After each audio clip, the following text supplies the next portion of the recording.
Bonjour à tous. Aujourd'hui, nous allons voir sur Excel comment je peux faire, par exemple, pour compter des doublons. Sur une liste, combien de fois j'aurai tel mot, combien de fois j'aurai tel mot, etc. Donc, on va prendre un petit exemple. J'aurai par exemple des noms et je veux avoir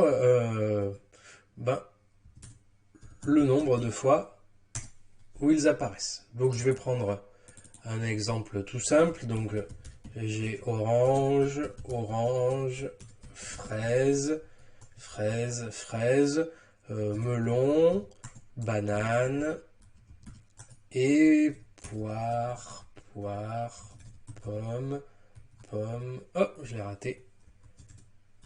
Pomme, pomme. Je vais en mettre plusieurs. Voilà. Donc un petit tableau simple. Hein. J'ai une petite liste comme ça. Et je veux compter combien de fois chacun des noms apparaissent dans ma liste.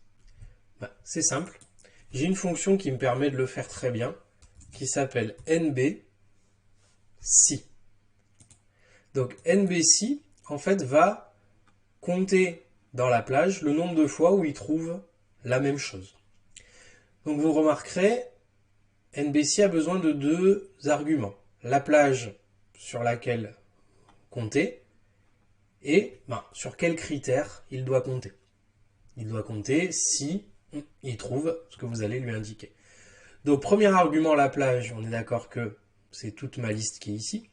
J'oublie pas, avec F4, de transformer mes valeurs en valeurs absolues, sinon je vais avoir des soucis, ça risque de faire descendre ma liste, enfin c'est pas que ça risque, ça va faire descendre ma liste et du coup ce sera faux. Et en point virgule, je veux qu'il compte les oranges, comme ça. Je ferme ma parenthèse. Et si on regarde bien, on voit bien que la valeur me retourne, la fonction me retourne 2.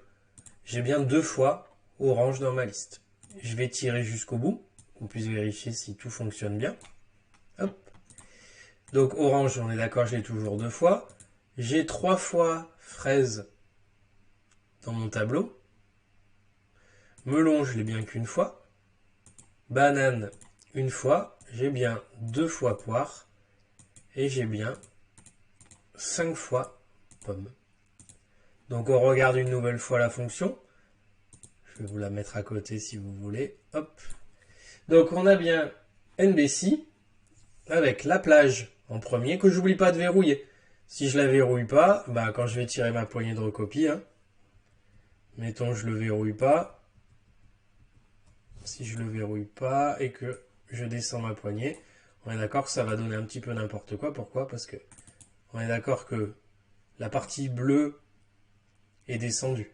La partie rouge, elle n'est pas verrouillée, donc elle doit descendre, c'est normal, elle doit suivre la suite de ma liste. Par contre, le bleu descend aussi, ce qui va poser un problème. C'est pour ça qu'on n'oublie pas de transformer les valeurs en valeur absolue afin que la partie bleue, elle ne descende pas. La partie avec ma liste, avec ma plage.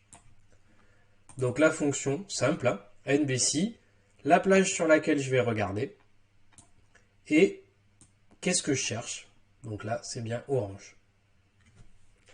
Voilà, je vous remercie et je vous dis à bientôt.